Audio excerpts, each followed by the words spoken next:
Nós vamos apresentar o nosso projeto de CCH, que é o Rádio de Galena. O nosso grupo é composto pela Amanda, Angélica, Evelyn, Isabela e Larissa.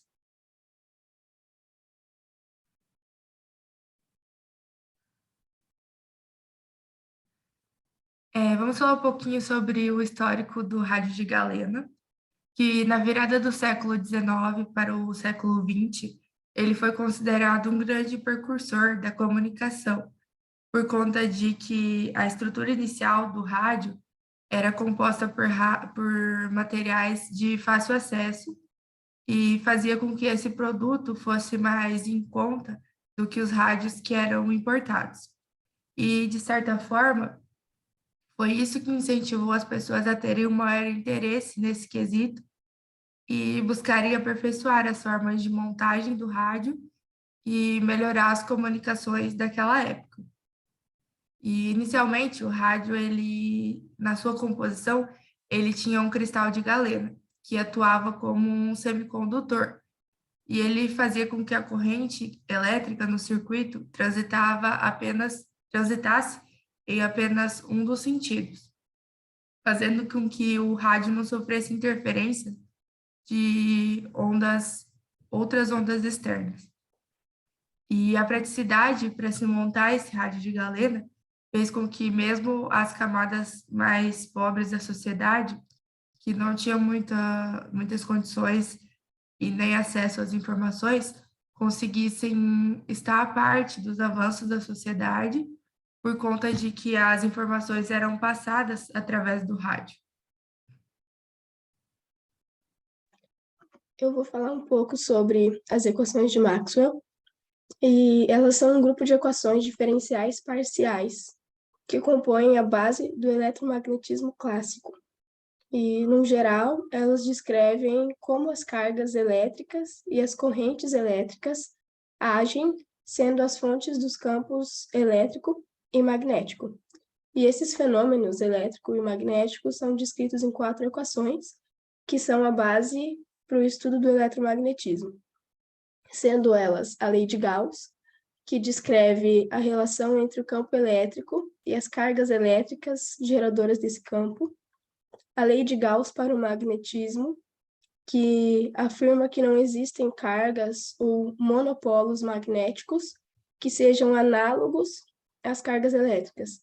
Em vez disso, o campo magnético é gerado por dipolos, que tecnicamente fazem com que o fluxo magnético passe por qualquer superfície gaussiana, e sendo ele zero ou não. Tem a lei de Faraday, que descreve como um campo magnético varia com o tempo e como ele cria ou induz o campo magnético.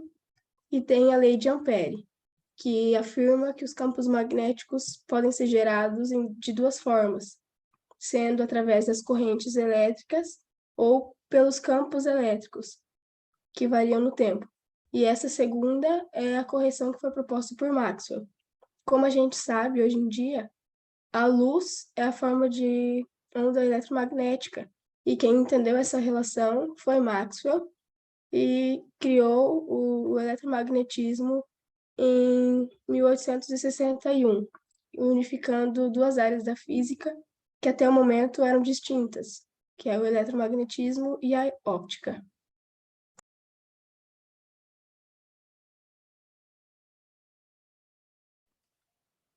Para um rádio de galena poder funcionar, é preciso uma antena que vai receber o sinal das ondas de rádio e fornecer energia para o circuito. Um retificador que vai ser utilizado para passar somente a parte positiva do sinal da onda.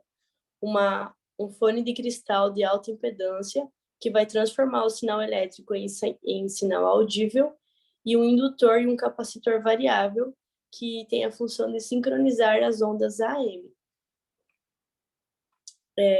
Para a gente achar a fórmula de frequência da ressonância, foi utilizada as leis de Kirchhoff em um circuito RLC. Isso dado pelo somatório das tensões individuais de cada componente, os componentes que são o indutor, o capacitor e o resistor. Isso resultou na fórmula de frequência de ressonância, que é F igual a 1 sobre 2π raiz quadrada de LC. A frequência de ressonância é representada pelo F, o L é a indutância do indutor e C é a capacitância do capacitor. Assim, a frequência vai variar de acordo com a mudança do valor do capacitor ou do indutor. Então, a frequência com a maior potência útil no circuito também vai variar, o que vai ocasionar a mudança de sintonia desse circuito, já que o valor do capacitor e indutor aumenta a potência da frequência AM e diminui da outra frequência.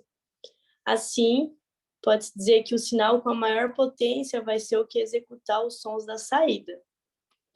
Dessa forma, é importante aterrar o circuito no extremo oposto do que foi ligado à antena. Isso porque a corrente vai percorrer e fluir pelo circuito e o aterramento vai obter o sinal com a maior intensidade.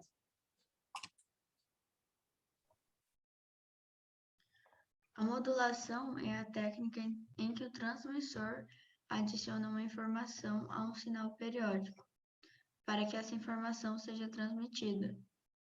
Esse processo permite alterar características, como a amplitude, a fase e a frequência, de um sinal analógico. O sinal modulado no rádio de galena é em amplitude e pode ser demodulado para recuperar sua informação original. O demodulador, também chamado de retificador, é necessário para determinar um som audível na saída do fone de alta impedância, pois o sinal AM está modulado em amplitude, como eu acabei de falar, conforme foi sintonizado pelo indutor e capacitor. Para isso, nós utilizamos um diodo de germânio ou de galena no caso do rádio, que possui queda de tensão mais baixa que outro tipo de diodo, para que então os sinais não percam sua intensidade. As ondas eletromagnéticas são emitidas por partículas carregadas eletricamente quando sua aceleração é modificada, originando então campos magnéticos que produzem campos elétricos. Essa relação é a que determina o surgimento dessas ondas. Quando são polarizadas, as ondas têm o mesmo alinhamento no espaço, e a polarização é determinada conforme a orientação física do campo elétrico da radiação da onda. É importante a gente saber a diferença entre as ondas eletromagnéticas para os outros tipos de ondas, e a principal diferença é a frequência e também o comprimento da onda. As ondas sonoras, elas são propagadas em diferentes meios materiais, com velocidades diferentes também. No caso do rádio de galena, os capacitores em paralelo com o indutor fazem essa separação, e o diodo tem a função de filtro, permitindo a passagem de corrente elétrica num só sentido.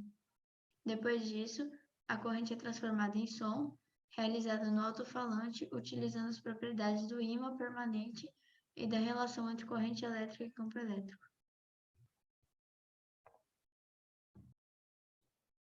Vou falar um pouco sobre o código do rádio de galena no software MATLAB. Nós fizemos um código para modular e demodular a onda por meio do software MATLAB, utilizando alguns vídeos no YouTube para nos auxiliar com a montagem do código. A partir disso, eu irei explicar como utilizar esse código e como ele funciona. Bom, primeiramente, deve-se baixar um áudio em .wav, que seria esse daqui, para conseguir rodar dentro do MATLAB. Depois disso, deve-se copiar e colar o código que fizemos. Isso porque o nosso código já está pronto e com entrada correta do áudio, pois deve-se estar salvo com o mesmo nome que estiver no código. Após realizar esses procedimentos, devemos apertar o comando run. Assim, conseguimos saber se o código está correto e rodando tranquilamente. Sendo gerados os gráficos da onda, que é esse daqui, a demodulação da mesma, como a onda se encontra em sinal AM e a sua demodulação para voltar ao sinal da onda original. Além disso, utilizamos o Simulink para montar um circuito imitando o rádio de galena físico. Normalmente, ele se apresenta com uma antena, aqui, um indutor, um capacitor alternado, um capacitor de filtro, um fone de ouvido e um fio terra. Porém, tivemos dificuldades com o Simulink e não conseguimos colocar todos os instrumentos. Entretanto, fizemos o circuito do mesmo jeito, só substituímos as entradas, tendo o conhecimento que as mesmas estão incorretas.